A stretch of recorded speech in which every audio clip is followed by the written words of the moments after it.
Wow, okay. Are you having a rough morning? No? Okay.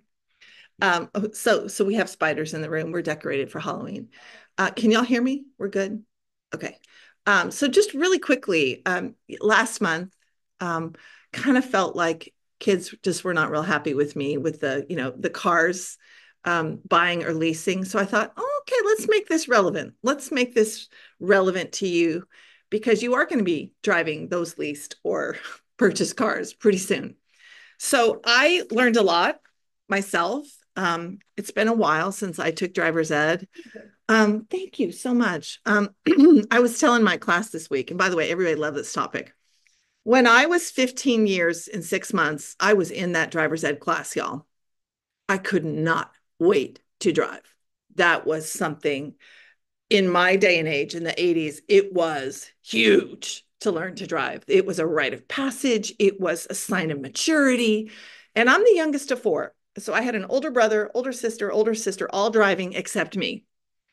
So by the time I was ready to drive, I was like, mm-mm.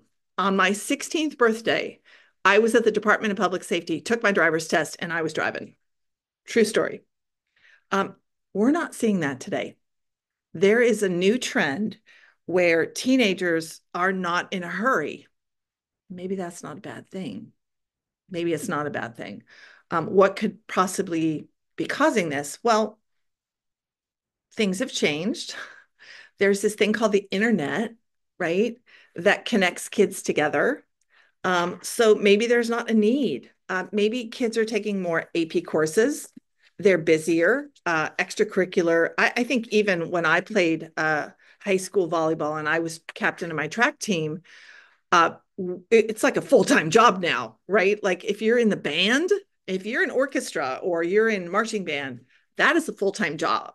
And then you have the full-time job of AP courses. So a lot of teenagers are delaying when they get their driver's license. Um, Usually not the popular kids. They're getting their driver's license. So what's going on with teenagers? You are the highest risk category for crashes and fatalities of any other age group. As a matter of fact, Nora and Abhinav, it is so expensive for your parents to insure you. I think for my son, when he was 16 and 17, it was $650 a month to insure him to drive a car. So, why do insurance companies charge such a high rate for teenage drivers? Because you, as a group between 16 and 19, really, mostly through 16 and 18, you have the highest probability of a crash or fatality. So I'm going to argue today um, for this proposal to change the driving age from 16 to 18. And there's a lot of discussion about that. There's laws that have already been changed since I got my license. There are more restrictions than ever. Does anybody know how many passengers you can have in the car? You are restricted. How many passengers can you have in the car? One. One. Okay, so let me ask you this, Fancott, since you got the number. Thank you for joining us. Um, what are the odds that a teenager is only going to have one passenger in their car? Nora's, give me a smile. Okay. Nora, spot on. They're going to defy that rule, right? I, okay, and why? You are at the most social time in your life. Friends matter, your peers, support of your peers. Then this is this rite of passage. You get to drive. You're like, I'm going to drive with my friends. Here's the problem with that. For every passenger is in your car, they are a distraction to you, the driver, right? So I'm going to share with you a video. Um, I wish I would have recorded this. Maybe I will. Um, Let me go to that's my other class. So this is disturbing, full disclosure, disturbing video. Parents of a Michigan teenager who died as a passenger in a high speed car crash say they want the driver's mother to be held responsible.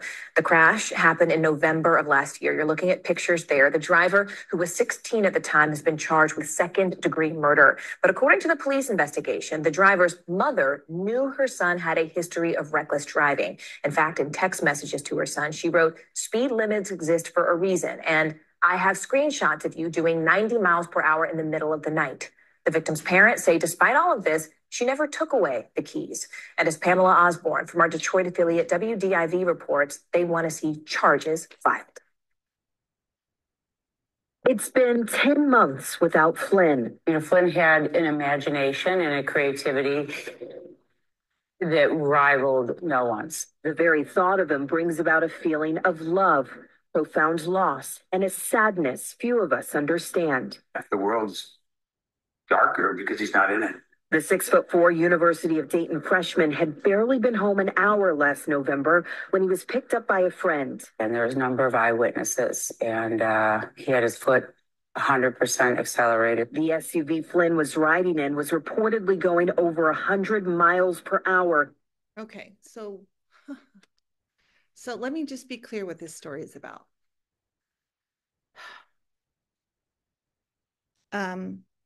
A 19-year-old is home from college, gets in the car with a 16-year-old, and the 16-year-old was driving.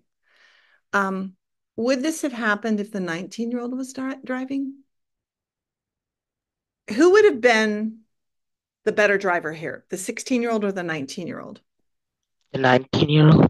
Okay, Abhinav, Nora, do y'all agree? Okay, why? You're all right, but why? Can you explain to me why? They're more experienced. More experienced, more mature, right? And I'm going to throw in another one. Their brain was more developed. Okay, so my number one argument today to convince you, and I just want y'all to know this is really interesting. I actually disagree with this side. But my job is to argue to move the age from 16 to 18. And the reason I do think if the age was moved to 16 to 18, we'd save a lot of teenage lives. I have ad nauseum talked about teenagers and their underdeveloped prefrontal cortex. Does anybody remember at what age this is fully developed? 21. 25. 25. So, ladies and gentlemen, teenagers, all teenagers, including you just survive your teenage years, have biology against you for a couple things. So there's something called the health paradox of adolescence. This is from University of California at Berkeley, pediatrician and developmental scientist Ronald Dahl. It sounds like Roald Dahl. It's Ronald Dahl. And here's what he says. Teenagers are really at the height of their strength, physically, your immune system, your energy. Physically, you are the strongest you will ever be in your life right now. Mentally is a different story. You are the most risky with your behaviors than any other age group, and it's not your fault. What this prefrontal cortex is responsible for is executive functioning. It's judgment, reasoning, self-control, impulsivity. If this is not mature like it should be, and you get behind a car, you're more likely to be distracted. You're more likely to make an impulsive decision. You're more likely to feel like you can take more risks than someone who's a little bit older and more mature. Does that make sense? And that's exactly what's happening. Okay, so if you go through your packet, even on page 1, I'm going to give you some statistics. First and foremost, teenage drivers age 15 to 19 make up 4% of overall percentage of total drivers. So you're thinking, okay, it's 4%. There's a lot of drivers out there, a lot of older drivers out there. But in the US, the fatal crash rate per miles driven for 16 to 19-year-olds is 3 times the rate for ages 20 and over. Well, that would really explain if we moved the age to 18, we're going to save 3 times as many lives. Um, really interesting, the charts that you have. Just really, Nora, I'm going to let you answer this question. And gentlemen, we're not poking fun at you. Who's more mature at the age of 16, males or females? Females. Okay, gentlemen, it's biology. Females mature 2 years before males do. So who's going to be more reckless on the road, Venkat and Abhinav, a female or a male? Male. You're hired to insure because you're male. Females don't cost as much to insure as male drivers, just FYI. Male drivers make up 68% of the teen crash fatality rate, with 1,866 of the 2,730 deaths in 2020, which is really interesting. In 2020, we were in lockdown. That year alone, there were a lot less people on the road. Motor vehicle accidents were the leading cause of death for female teenagers between 13 and 19 years old in 2020. So what's going on? Well, number one, I think it was Nora said inexperienced drivers. Okay. Yeah, you're new drivers. And I'm gonna lecture y'all a little bit today. I'm gonna be a little mama to y'all and hope that you hear me. You should be terrified. When both my son and my daughter started driving, it was the scariest time of my life. My husband and I will tell you, worst time ever as a parent was driving. It's so terrifying. And so when my kids got in the car, they go, Mom, this is really scary. And I go, good. That is the exact attitude you need to have. You should be scared because this is life and death. This is your life and death in the car, and you can impact someone else. Your bad driving can impact someone else. Their bad driving can impact you. So not only do you have to be a good driver, you also have to be a defensive driver, and you have to be looking for other bad drivers. That takes a lot of multitasking, y'all. So just keeping your car in the lane, that takes a lot of focus. Then you have to look at, okay, there's a stoplight. There's a stop sign. Oh, there's a pedestrian. Oh, there's a car that's really close to me. And let me tell you, big trucks are really scary. Hate them. Like I'm like, oh, I don't like that big truck. Then you throw other distractions. Like I'm guessing mom and dad, y'all tell me, you can give me a thumbs up. Have they ever eaten in the car? Okay, a teenager eats in the car and they're inexperienced. That's a distraction. Have they ever drank coffee in the car or a drink in the car? Okay. Have they ever looked at a text message in their car? I don't know anyone in this day and age that doesn't. That ping, it's almost really, really hard. Have they talked on the phone in the car? Have they done makeup in the car? Okay, full disclosure, I did that on the way here. Now, I was at a red light, right? I wasn't like driving. I was at a red light. Yeah. Okay. But that will distract you from when the light goes green and maybe you overcompensate. Among drivers aged 15 to 20 involved in fatal crashes, 9% were distracted. How can a teenager not be distracted? So, guess what the worst distraction in the car is? Like the worst thing that you can do. You think it's your phone, and that's actually number two. Your phone is number two. Number one is passengers. Because, you're trying to navigate the road, but you also are looking in the rearview mirror at the faces of your friends. Oh, they're having fun. What are y'all doing back there? Right. And you're distracted. Texting and driving, number two, worst thing you can do. Texting, unfortunately, is prevalent among teenage drivers. 39% of teens admitted to texting and driving. I actually think that number's higher. I think that number is higher than 40%. I think those are the 40% who admitted it. Am I right, y'all? Like, come on. Here's the one that got me. I showed you that video for a reason.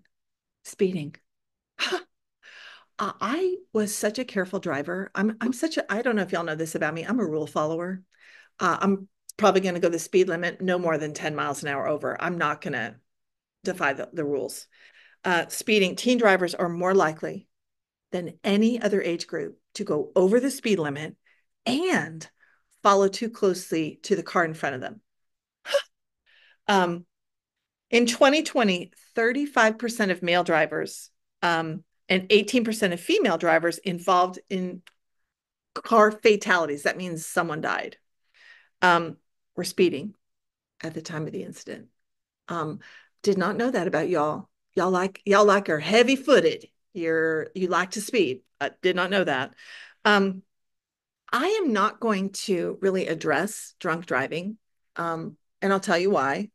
I am going to lecture you for 30 seconds, and I'm going to tell you that because teenagers are really prone to risky behaviors, the mortality rate of a teenager is 200%. They are more inclined to commit suicide, more inclined to drink alcohol or do drugs than any other age group. Again, underdeveloped prefrontal cortex, you make dumb decisions. So I'm going to just tell you, if you drink at a party and you're a teenager, do not get in the car with someone else who's driving drunk. We told our kids, we don't care what time of day it is, we will come get you, or call an Uber. And I hope that you hear what I'm saying here. If you make that mistake, and you might, because you're a teenager and teenagers do dumb stuff. I'm on the other side of this. I saw good kids at my daughter's Catholic private high school do really dumb stuff with boys, with girls, with drugs, with alcohol, with cheating. It's unbelievable what the teenage brain will do. You don't have to get in the car with someone who's drinking. So that's all I'm going to say about that. The crash rate per mile driven is 1.5 times higher for 16-year-olds compared to an 18 and 19-year-old. So in that video, if the 19-year-old was driving, it's very possible that we would be having a different conversation. What's terrible about that video is the 16-year-old reckless driver who was going 100 miles an hour lived, and the passenger died. Why did the passenger die?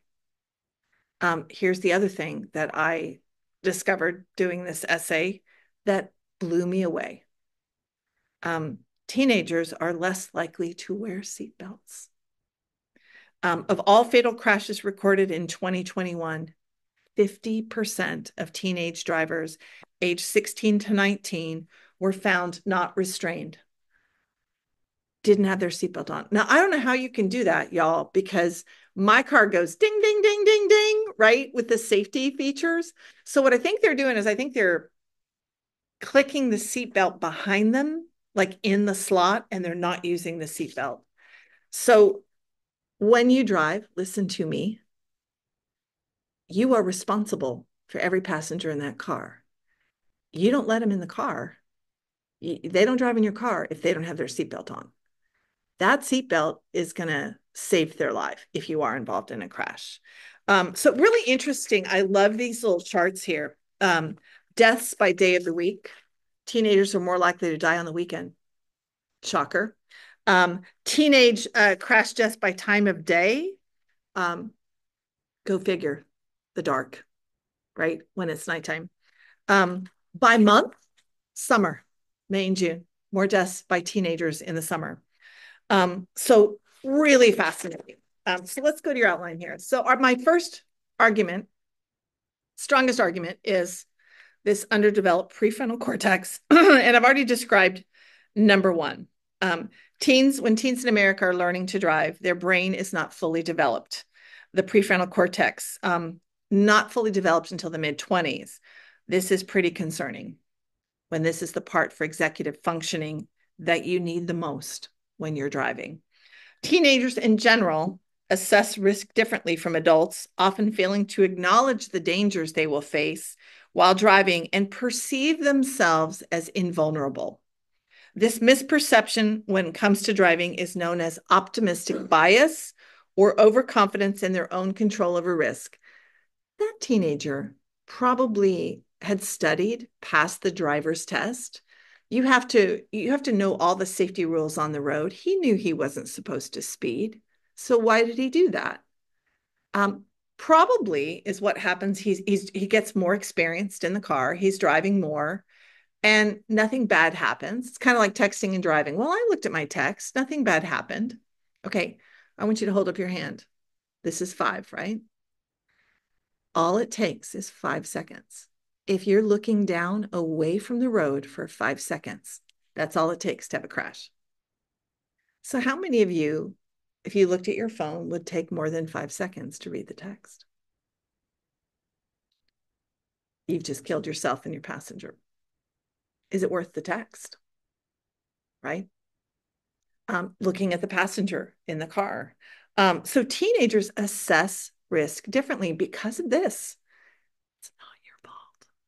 But you have to remember, okay, I have to really look at driving as, you know, I am responsible. I have to be vigilant.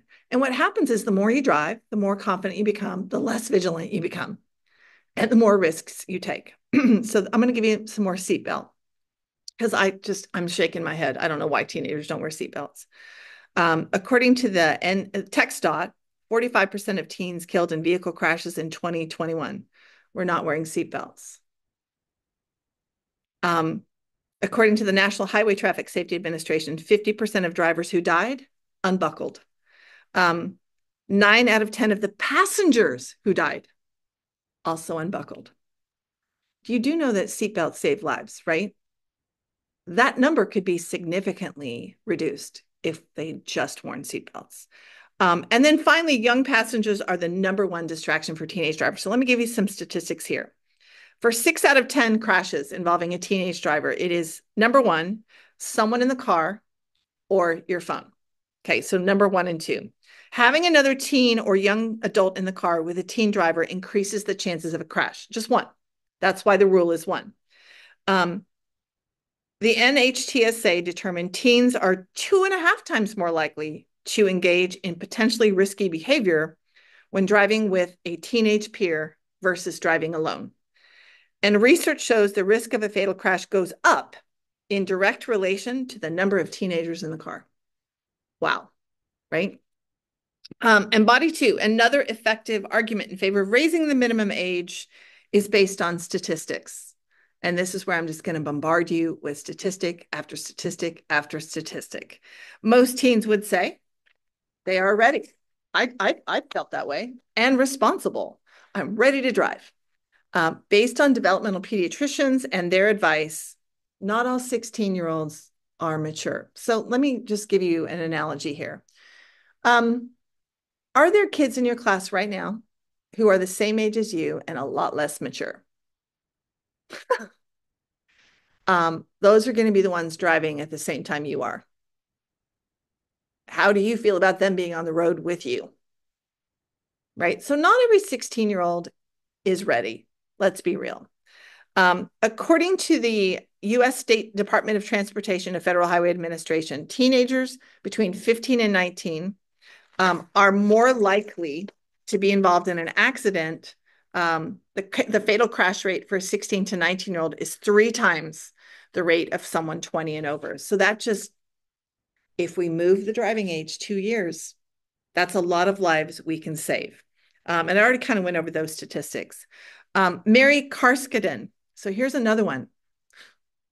Y'all are sleep deprived. No other generation has been as busy as you. You biologically need more sleep than any other age group. You need, on average, 9 hours of sleep. Raise your hand if you're getting 9 hours. Most teenagers are getting 7 to 7.5 on average. Because the older you get, the more AP, I'm busy with extracurricular activities. And you have this really interesting biological factor that's happening too. Your natural circadian rhythms are changing and you want to stay up later, but you can't sleep in because you got to go to school. So sleep deprivation, worst thing. And I think y'all know that if an adult is sleep deprived, it's not safe for them to be behind the wheel. So if you don't know anything about the blood alcohol level content, if you are drinking, if you're under the influence, 0.08%, if you're over 0.08% on a breathalyzer, you're considered driving drunk or under the influence.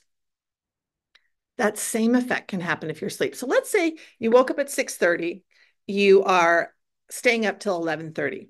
Anybody do that? Right? Right now. If you got in a car, that would be similar to you having a 0.05% alcohol content in your blood. Remember, 0.08 is the legal limit.